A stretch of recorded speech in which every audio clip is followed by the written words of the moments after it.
$106,000 a year. So some skills you're going to need for this one are, of course, technical and software knowledge, verbal communication and listening skills, problem solving and critical thinking under pressure, and time management and multitasking skills. Here are some job opportunities. I'll put them up on the screen. And overall, because of the fact that this one's a bit harder to get into, I'm going to give it an 8 out of 10 opportunity score. Next one is going to be a logistics specialist. And in this position, you're basically going to be the linchpin connecting customers, field inspectors, and internal teams. Your mission? To ensure smooth operations and exceptional service, even in hurricanes, tornadoes, and other weather catastrophes. Your mission, should you choose to accept it. Right, you're almost like the air traffic controller of operations, guiding resources where they're needed with precision and ease. And most of the time, planning for logistics actually happens in the middle of the night. And the reason for this is because that's just before trucks start leaving the warehouses. And a great quote from Napoleon, which I'm about to go see this Napoleon movie, so I really hope it ends up being good, is the amateurs discuss tactics, the professionals discuss logistics. And logistics specialists make about $48,000 to $74,000 a year. So some of the skills you're going to need for this one are communication, attention to detail, strong computer proficiency, critical thinking, and problem-solving skills, and the ability to negotiate. Now, a lot of the time people get into logistics after they spent a couple of years in customer service, but in some positions you actually don't need any experience or a college degree at all. Here's some opportunities. I'll put them up on the screen. You can check them out. And overall, I'm going to give this one an opportunity score of 8 out of 10. Next one on the list is an overnight travel concierge.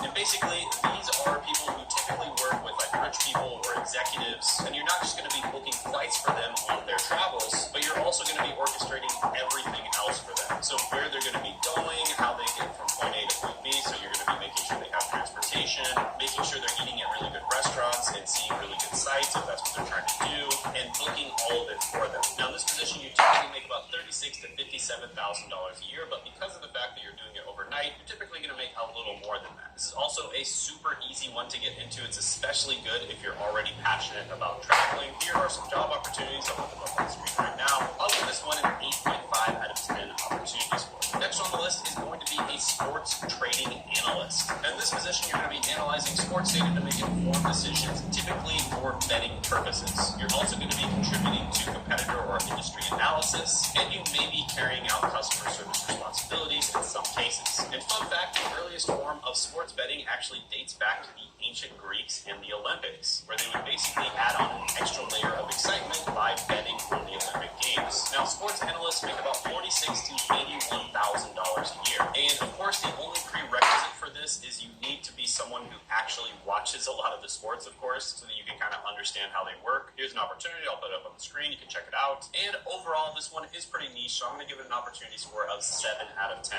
Next one on the list is going to be a tax preparer. And yes, there's actually a lot of opportunities for overnight jobs in this position. And basically, you're going to be assisting individuals and businesses in organizing and filing their taxes to ensure compliance with tax laws. And in this position, you make about $42,000 to $64,000 a year. And it's very easy to get into as well. You don't really need any previous experience, previous skills, or a college degree. However, it does get very busy during tax season. And that can be a good thing or a bad thing depending on how you look at it.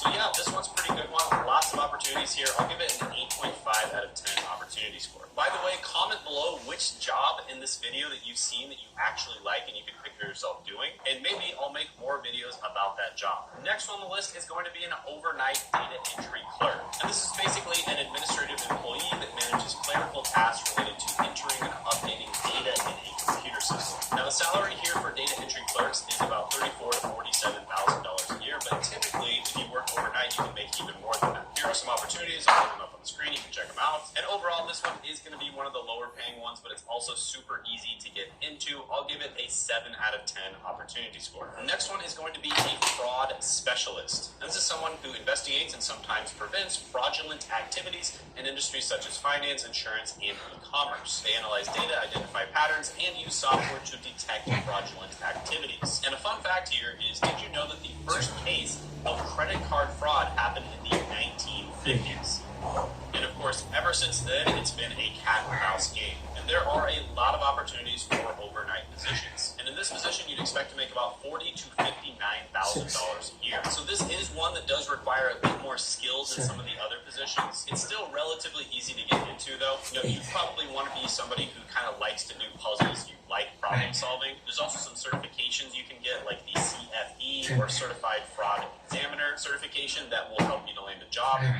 This one is pretty good. There's also lots of room for career growth on top of this one, which some of the other ones like data entry, for instance, there's not that much room for career growth. So for that reason, I will give it a 9 out of 10 opportunity score. Next one is going to be a donor eligibility coordinator. This is someone who makes sure that potential donors meet the necessary health and eligibility criteria to contribute to life-saving causes. You think this coursing through my veins right now? Cheese whiz. And there are many overnight positions available for this. And eligibility coordinators make about $43,000 to $68,000 a year. So this is another one that's relatively easy to get into. Don't need a college degree. In many cases, don't need any previous experience. Here are some job opportunities. I'll put them up on the screen. So I'm going to give this one an opportunity score of 8 out of 10. Next one on the list is going to be a Facebook ad specialist, or really any type of media buyer. In this particular case, I'm going to use Facebook as the example, but it could be Google ads or YouTube ads or TikTok ads, etc. And basically, this is kind of like the Maestro of online advertising that strategically places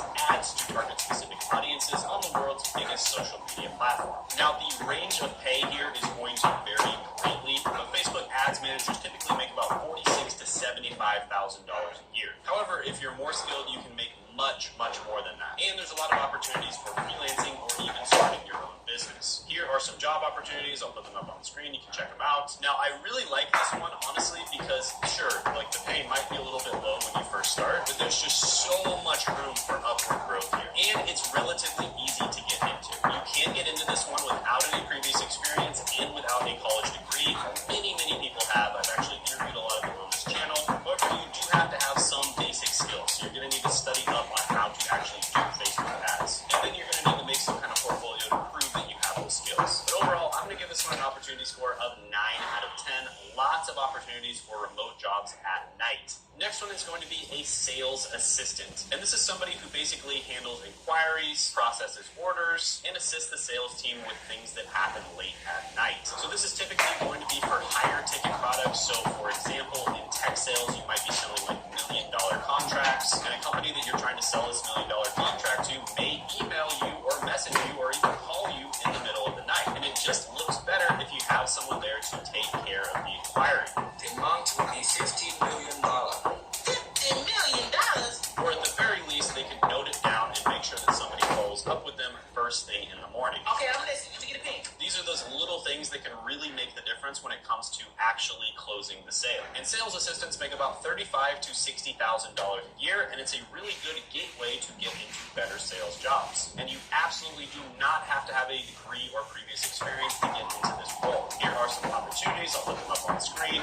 This one, I'm going to give an opportunity score of 9.5 out of 10 because the ceiling for sales is literally millions of dollars a year. By the way, if you want to see 19 more work-from-home jobs that you can actually do at night, I did make a video on that. It went semi-viral, and you can check that out by clicking right here.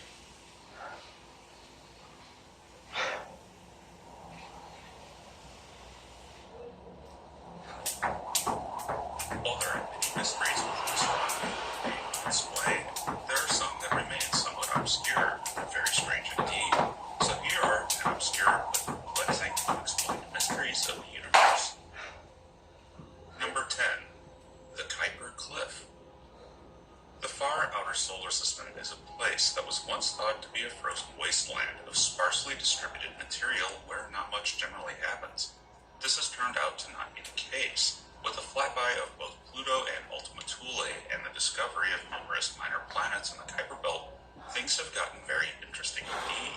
And there's even the possibility of at least one full-on planet and possibly two lurking out there, Planet 9 and Planet 10, mysteries galore. One of these mysteries is lesser known, however.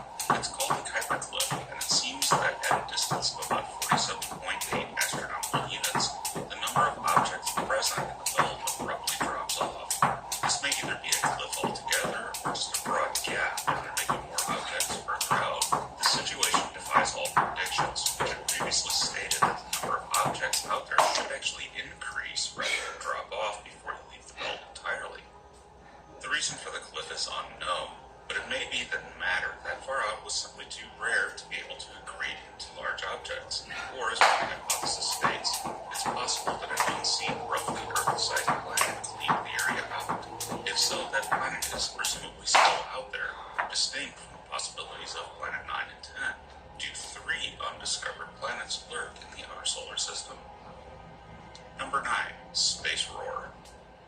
In 2006, NASA's Arcade instrument detected something really bizarre.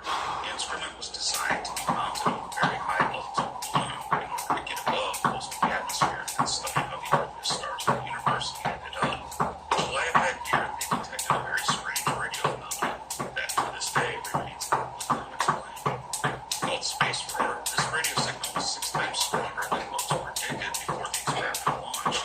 It's loud, so to speak, and every explanation for it to this point has fallen flat.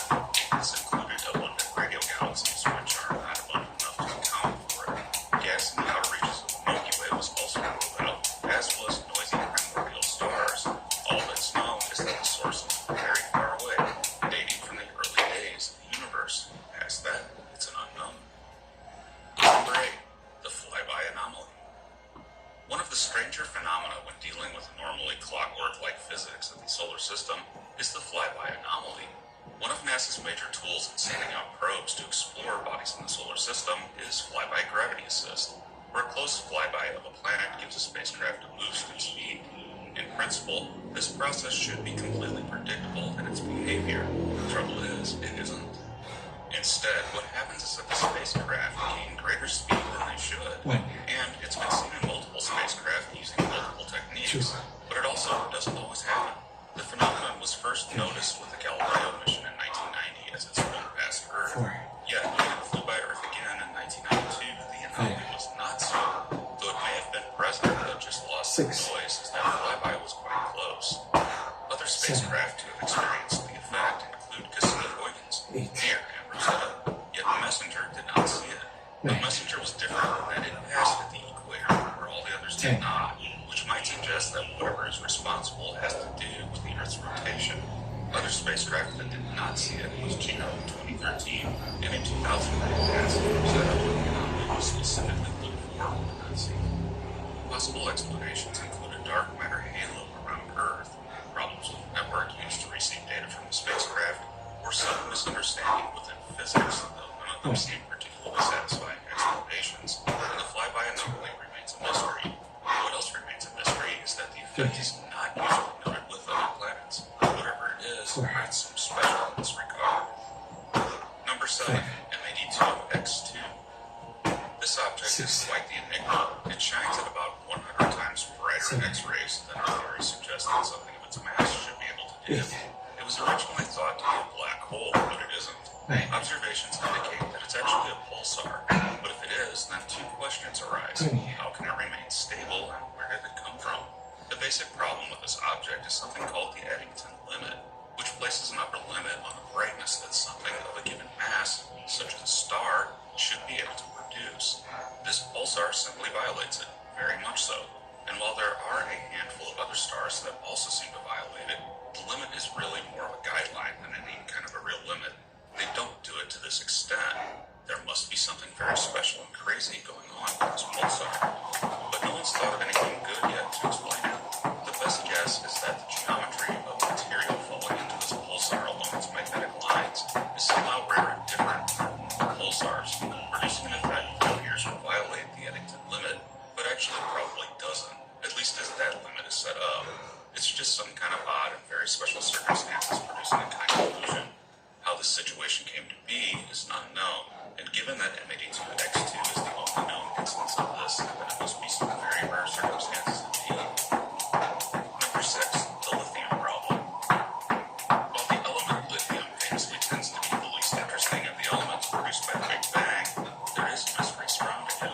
Of particular interest is the isotope lithium-7, which current models of the Big Bang all predict that it should be 3 times as abundant in the universe than it actually is. This is strange because these models predict other isotopes of other elements very precisely against what is observed. There are also other odd observations regarding lithium in the universe. For example, stars that are known to have planets seem to have significantly less lithium than stars without planets. There may be a mechanism for this. It could be that gravity exerted by the planets on a star might cause the lithium to sink into the core where it is destroyed. This has led to an interesting possibility that a new way of detecting planets around stars could lie in studying lithium abundances in a star. Why lithium-7 is so deficient in the universe is not understood. Explanations put forth include unforeseen reactions during the Big Bang nucleosynthesis.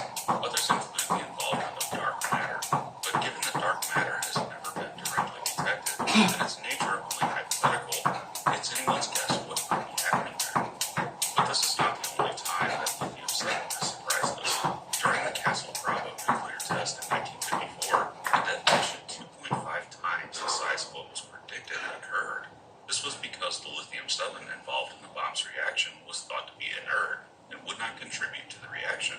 This was a huge error, and the Castle Bravo detonation of 15 megatons remains the largest nuclear test the United States has ever conducted, albeit unintentionally.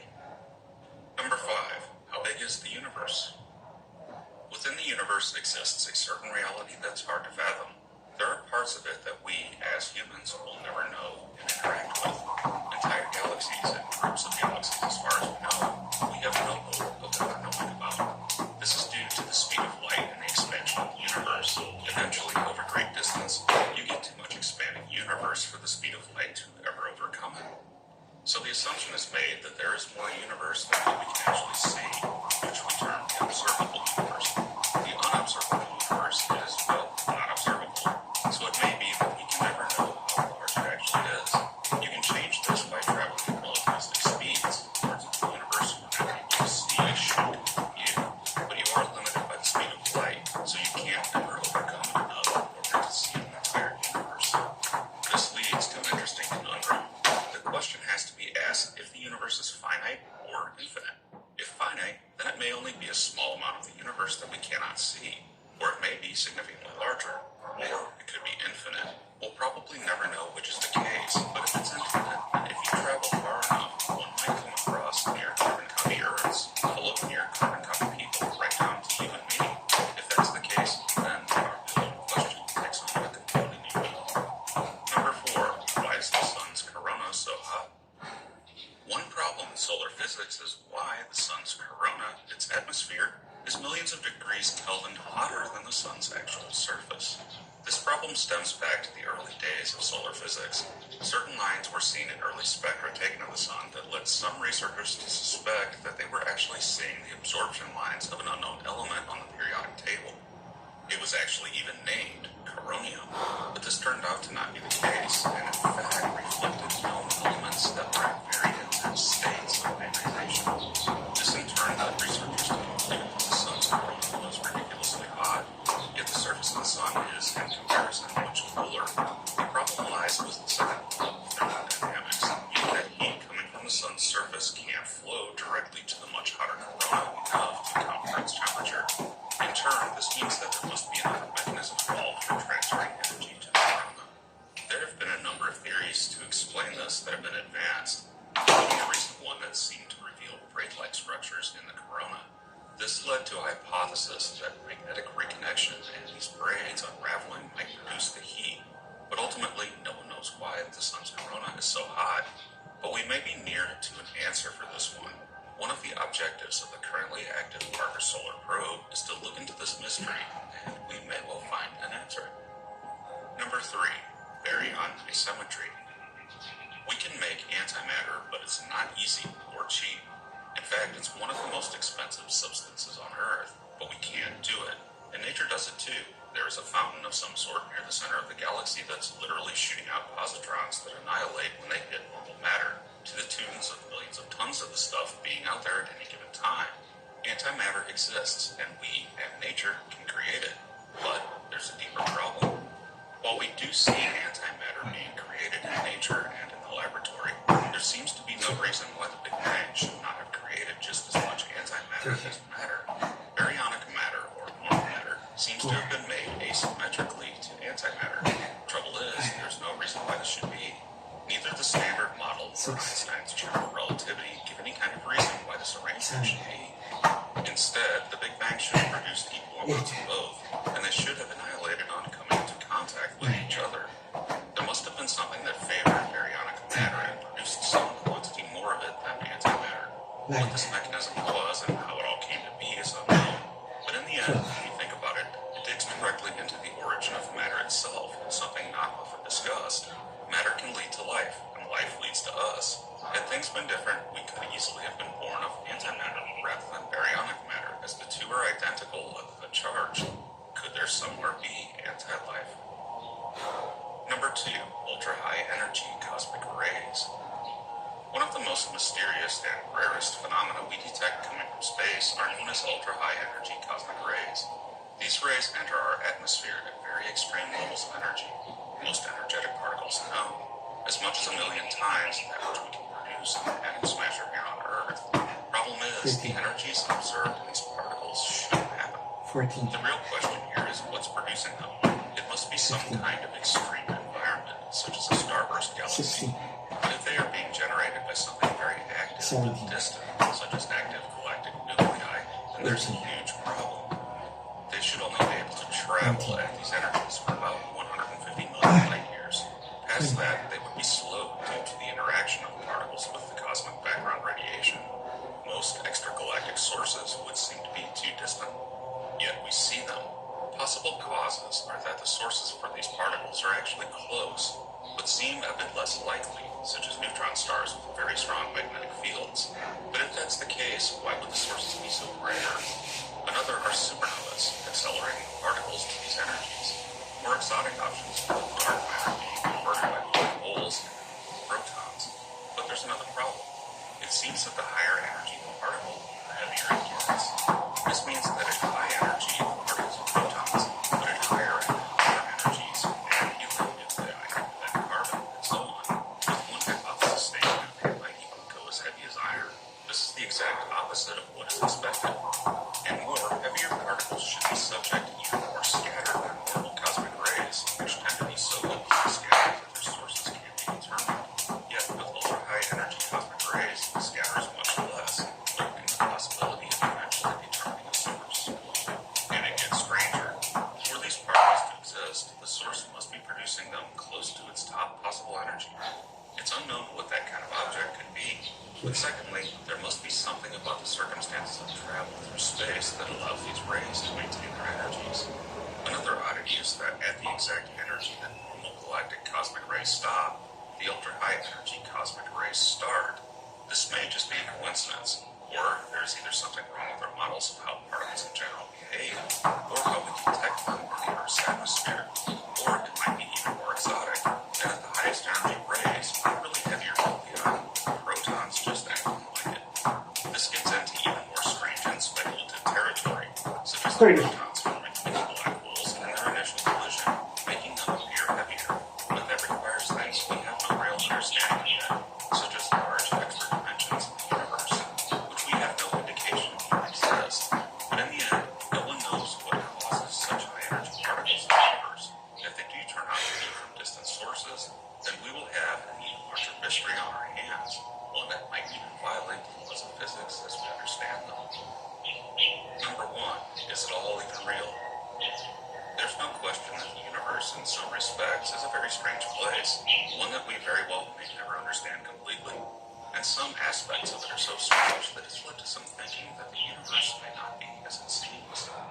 The first take on this is a very old idea going back to Descartes in its original form. The idea is a philosophical one rather than a strictly scientific one. And in a nutshell, it states that if you were a brain in a jar with all sensory input about the universe fed to you, say through electrodes or some other technological means, then you may not ever know that none of it is real. To you it would seem so, but it wouldn't be. Another take is that it's all a simulation, and that we are all some sort of intelligences embedded within it. In this case, strange possibilities come into play. Perhaps we are humans of the future simulating ourselves, and the universe as it was in the past, in what's called an ancestor simulation. Or worse, that we are a simulation being concocted by another thought experiment, or ultimate brain. In this concept, if you wait long enough in an infinitely existing universe, consciousnesses, or even gigantic session supercomputers capable of simulating a universe will eventually and randomly come into existence. Imagine if you suddenly woke up to find yourself in an ancient, dark, and very dead universe, trying to figure out the nature of it, or just to avoid the infinite darkness, might just try to simulate a universe or something like one. Are we the fever dreams of an utterly alone Boltzmann brain? But in the end, those are really more a matter of thought experiments than anything else. But one last possibility does come from science. We know that on the quantum level, particles behave like waves and exist in quantum superpositions until they are forced to collapse through observation. So the question is, does the entire universe itself have a wave function that's being collapsed? Some scientists suspect yes, others suspect no. But if it does, what would happen to the universe if there was no one to observe it? At that point, would the universe even matter? Thanks for listening. I am futurist science fiction author John Michael Gautier, currently existing in a state of collapsed quantum superposition, while concurrently interactive diamonds and takeout food is forever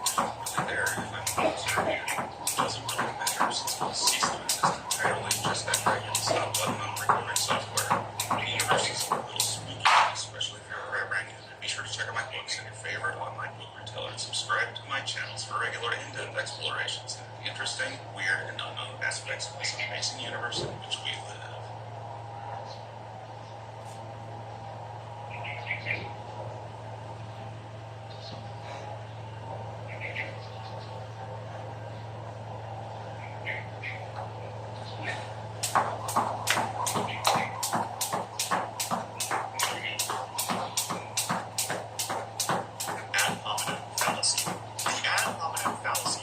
When someone attempts to discredit someone's argument with personal attacks rather than the substance of the argument itself. Hasty generalization. Hasty generalization, also known as the overgeneralization fallacy, happens when making a claim based on evidence that is just too small. Red herring fallacy. A red herring is something that misleads or distracts from a relevant or important. Ad hominem fallacy. The ad hominem fallacy happens when someone attempts to discredit someone's argument with personal attacks rather than the substance of the argument itself. Hasty generalization. Hasty generalization, also known as the overgeneralization fallacy, happens when making a claim based on evidence that is just too small. Red herring fallacy. A red herring is something that misleads or distracts from a relevant or important question. It might be used to change the subject. Tu quoque fallacy. To quoque is a technique that intends to discredit the opponent's argument by attacking the opponent's own personal behavior and actions as being inconsistent with their argument, therefore accusing hypocrisy instead of countering the actual argument. Slippery slope fallacy. In a slippery slope argument, a course of action is rejected because, with little or no evidence, one insists that it will lead to a chain reaction resulting in an undesirable end or ends. Special pleading fallacy. Special pleading happens when applying standards, principles, or rules to other people or circumstances, while making oneself or certain circumstances exempt from the same critical criteria without providing adequate justification. Loaded question. A loaded question is a question that already contains an assumption. False dilemma fallacy. The false dilemma fallacy, also called the black and white fallacy, occurs when someone misrepresents an issue by offering only two options when more exist, or by presenting the options as mutually exclusive when they are not. Strawman fallacy. A strawman fallacy happens when one rebuts an argument by misconstruing it. Circular reasoning. The circular reasoning fallacy is an argument that assumes the very thing it is trying to prove is true. Instead of offering evidence, it simply repeats the conclusion, rendering the argument logically incoherent. Appeal to authority fallacy. It is a form of argument in which the mere fact that an influential figure holds a certain position is used as evidence that the position itself is correct. Appeal to nature fallacy. It's an argument in which it is proposed that a thing is good because it is natural or bad because it is unnatural. It's a fallacy because the unstated primary premise, what is natural is good, is typically irrelevant and an opinion instead of a fact. Composition fallacy. It arises when one infers that something is true of the whole from the fact that it is true of some part of the whole. Division fallacy. The division fallacy occurs when one reasons that something that is true for a whole must also be true for all or some of its parts. Affirming the consequent. Affirming the consequent is the fallacy of taking a true conditional statement, such as, if the lamp were broken, then the room would be dark, under certain assumptions like it is nighttime and the windows are closed, and invalidly inferring its converse, the room is dark so the lamp must be broken. Anecdotal fallacy. The anecdotal fallacy occurs when people use their limited personal experience to draw sweeping conclusions about a given topic. Appeal to emotion fallacy. It's a technique characterized by the manipulation of the other person's emotions in order to win an argument, especially in the absence of factual evidence. Burden of proof fallacy. The burden of proof lies with the one who makes a claim, not the one who denies it. The burden of proof fallacy happens when a person tries to remove their need to provide proof for many reasons. No true Scotsman fallacy. It's an attempt to defend a generalization of a certain group by excluding any counterexamples for not being pure enough. Texas sharpshooter fallacy. The Texas sharpshooter fallacy takes its name from the metaphor of a gunman shooting and then drawing targets around the bullet hole clusters to make it look like he hit the target. It illustrates how people first figure out what their conclusion is and then go looking for data that supports it, ignoring differences and randomness. Suppressed correlative. The attempt to redefine one of two mutually exclusive options so that one alternative encompasses the other, thus making one alternative impossible. Something like, I need to know if we should stop for lunch or not. You are either hungry or not hungry, which is it? If being hungry means being able to eat, I am always hungry. Personal incredulity fallacy. It's committed when the arguer presumes that whatever is true must be easy to understand or to imagine. Ambiguity fallacy. It happens when an unclear phrase with multiple definitions is used within the argument, therefore it does not support the conclusion. Genetic fallacy. The genetic fallacy is the act of rejecting or accepting an argument solely on the basis of its origin rather than its content. Middle ground fallacy. It's the fallacy that the truth is always in the middle of two opposites. Affirming a disjunct. The affirming a disjunct fallacy occurs when, given an either-or scenario, you wrongly assume that if one statement or outcome is true, the other one cannot be true. Appeal to tradition.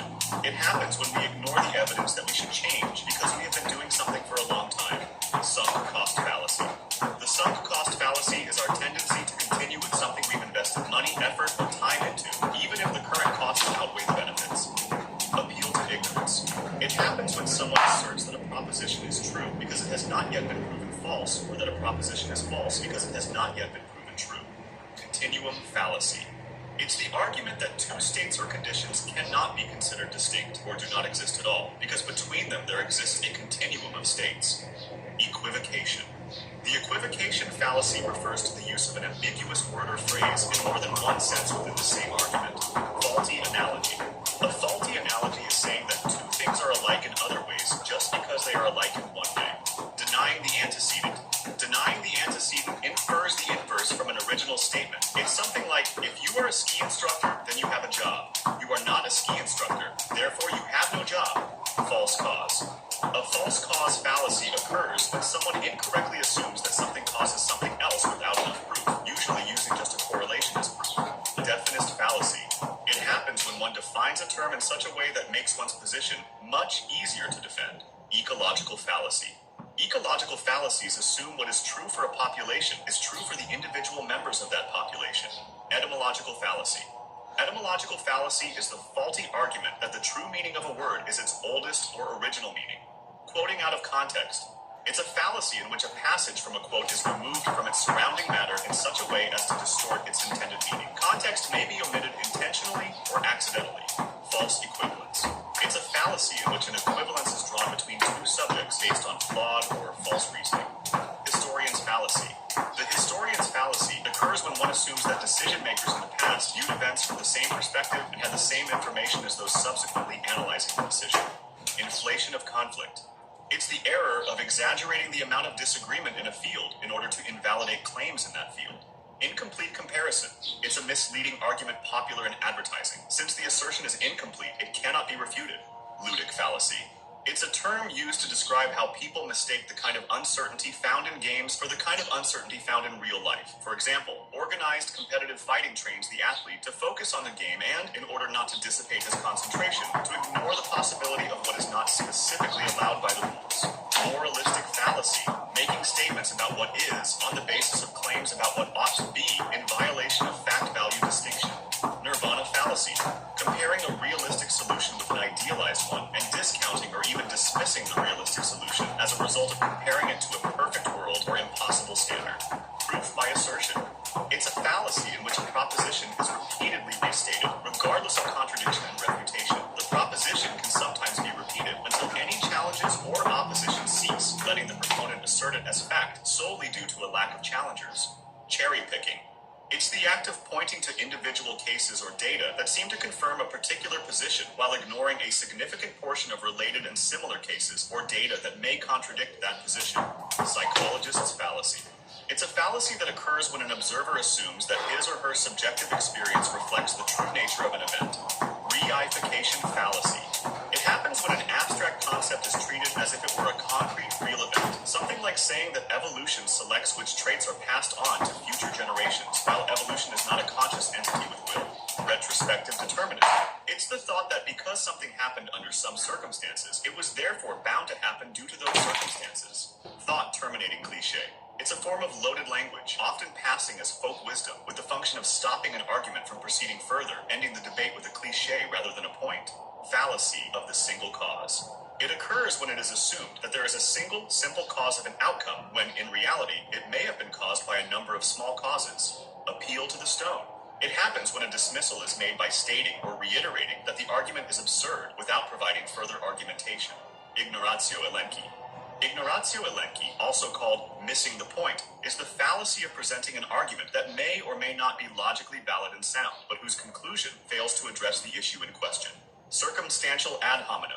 Stating that the arguer's personal interest in advancing a conclusion means that their conclusion is wrong. To Tone policing, an ad hominem fallacy that focuses on the emotion behind a message rather than the message itself as a discrediting tactic. Association fallacy.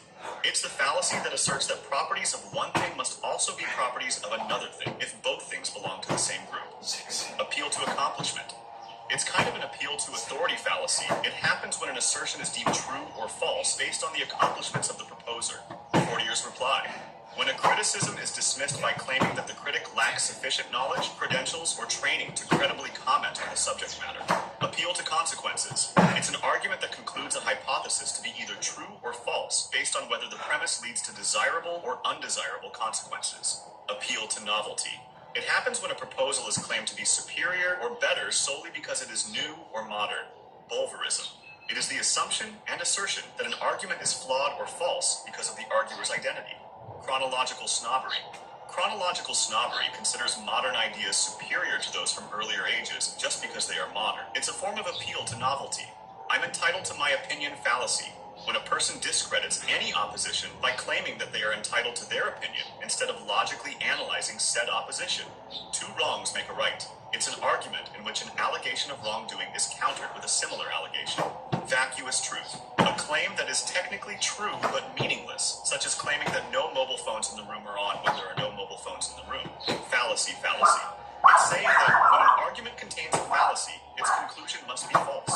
If you like this video, check out this video. YouTube thinks that you'll like it.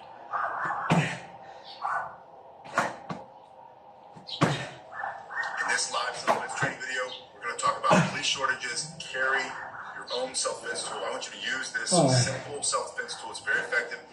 It's just a stick, and you can train with this 18-inch stick. And then if you can't carry this with you for some reason, you can pick up any other stick that's about the